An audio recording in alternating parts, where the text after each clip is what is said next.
Today is day 11 of my 22 push-up challenge, the midway point. I gotta say, sticking with this has been quite a challenge in its own right, but I accepted the challenge and I intend to see it through, so bear with me. I'm going to make a slight change, however, and that I'm no longer going to be nominating anyone for the remainder of this challenge. This is partly because I don't seem to be getting much response from my nominations, and frankly, the point is not to put folks on the spot, but to try to use social networking to spread the word about the alarming number of veteran suicides. If, however, anyone would like me to nominate you, please feel free to message me and I'll include you on my next day's challenge. In researching the many facets of this tragedy, however, I ran across an interesting statistic.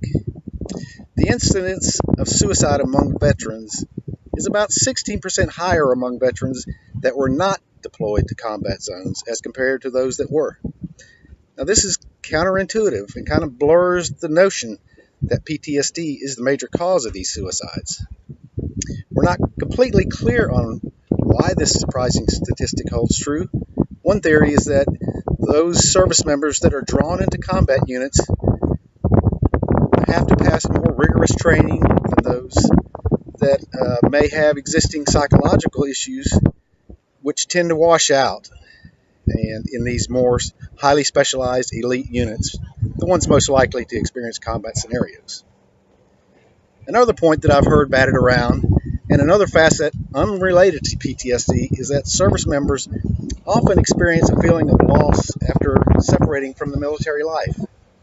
The change from the rigid, organized routine of military life, where one's purpose is always understood, to the civilian life where there is no routine, where one's purpose in life is difficult to find, and where the economy, as of late, has made it even more difficult to find fulfilling work. Those are all recipes for depression and anxiety. This is why veteran groups are needed so desperately. These groups can help former servicemen find ways to transition to a meaningful civilian life, and why those participating in this challenge are asking for continued support. All right, well, enough talk. Let's get on with today's challenge.